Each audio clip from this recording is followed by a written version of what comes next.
شہنشاہ رحیم۔ ایک پھیلے ہوئے ہرے بھرے ریگستان کے پار ایک پہاڑ تھا اور اس کے پیچھے تھی وادی، اور وادی کے پار تھا ایک سمندر، اور سمندر کے کنارے تھا ایک خوشحال سلطنت، ایک بہت ہی عالیشان اور شاندار دنیا جس پر ملکیت کرتی تھی ایک بادشاہ اور ایک ملکہ۔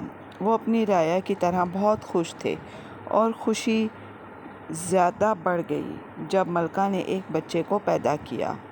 میرا بیٹا وہ بادشاہ بنے گا، وہ بھی اپنے والدین کی طرح رحم دل انسان ہوگا۔ میں اس کا نام رکھتا ہوں شہزادہ رحیم۔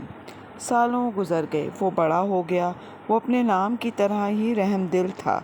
یہ تمہاری 21ویں سالگرہ ہے، تم مانگو کیا چاہیے، تمہیں میں دوں گا۔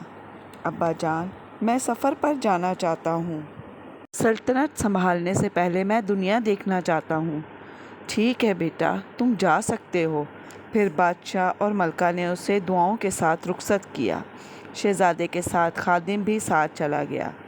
کافی سلطنت گھومنے کے بعد پھر شہزادہ ایک سنسان کھیت سے جا رہا تھا کہ اس نے دیکھا ایک باز کو جو خرگوش کا شکار کرنا چاہتا تھا۔ شہزادے نے ایک پتھر سے نشانہ لگایا جو باز کو جا کر لگا، اس طرح خرگوش کی جان بچ گئی۔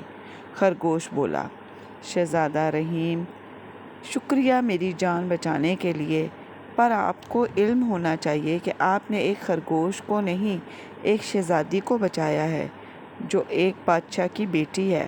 میرے والد ہمیشہ اپنا قرض چکاتے ہیں، پر میری جان بچانے کے لیے وہ قرض دار ہیں۔ جب بھی آپ کو کوئی ضرورت ہو تو صرف اتنا کہیے گا، او مخفی بادشاہ مدد کو آئیں۔ یہ کہہ کر وہ خرگوش تیزی سے بھاگ گیا اور جھاڑیوں میں غائب ہو گیا۔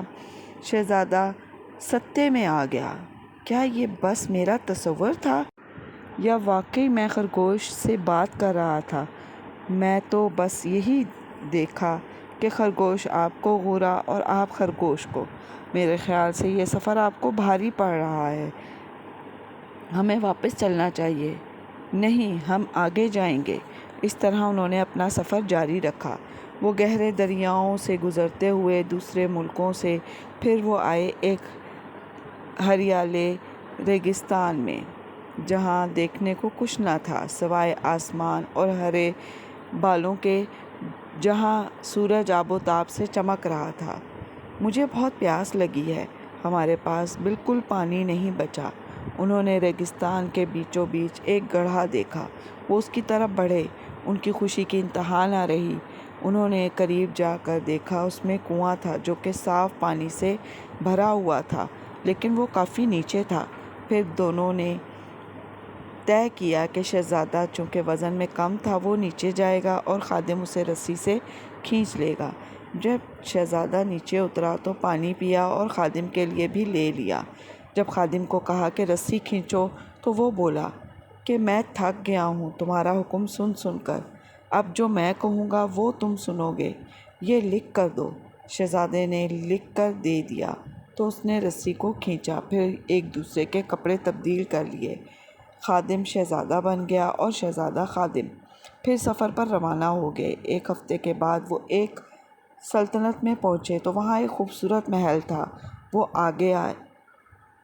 جوداس نے اپنا گھوڑا شہزادے کو دیا اور کہا کہ اسے استبل میں باندھ آؤ۔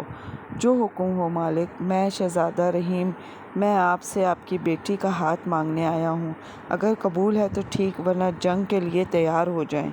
تم ایک شہزادے کی طرح گفتگو نہیں کرتے، پر شاید یہ تمہاری سلطنت کا یہی انداز ہوگا۔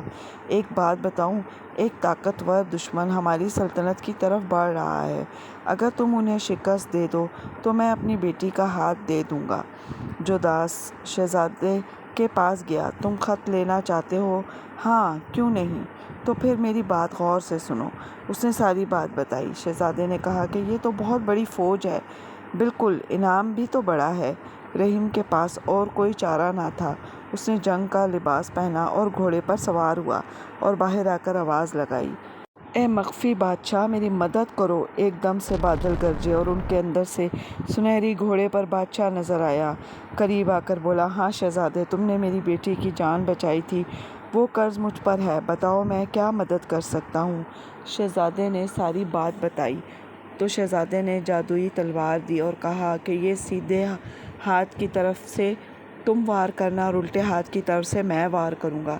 اس طرح دونوں نے مل کر تمام فوجیوں کا 1 گھنٹے سے پہلے ہی ملیہ میٹ کر دیا۔ پھر جب شہزادہ واپس آیا تو سوچ رہا تھا کہ جوداس نے اچھا نہ کیا میرے ساتھ۔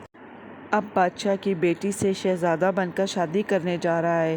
یہ بات کھڑکی میں کھڑی شہزادی نے سن لی۔ وہ یہ دیکھ کر خوش بھی ہوئی کہ شہزادہ اتنا خوبصورت ہے۔ پھر جب وہ بادشاہ کے پاس آئے تو شہزادی نے ساری بات بادشاہ کو بتا دی۔ بادشاہ نے جوداس سے کہا کہ کیا یہ سچ ہے؟ جوداس نے وہ خط نکال کر بادشاہ کو دیا۔ وہ پڑھنے لگا، جس پر لکھا تھا کہ یہ بندہ ایک جھوٹا انسان ہے، مجھے زبردستی اپنا غلام بنانا چاہتا ہے، وہ شہزادہ نہیں ہے۔ یہ سن کر جوداس نے کہا، واقعی یہ لکھا ہے؟ بادشاہ بولا، خود پڑھ لو، لیکن اسے تو پڑھنا نہیں آتا تھا۔ پھر بادشاہ نے اسے قید کر لیا اور شہزادے اور شہزادی کی شادی ہو گئی۔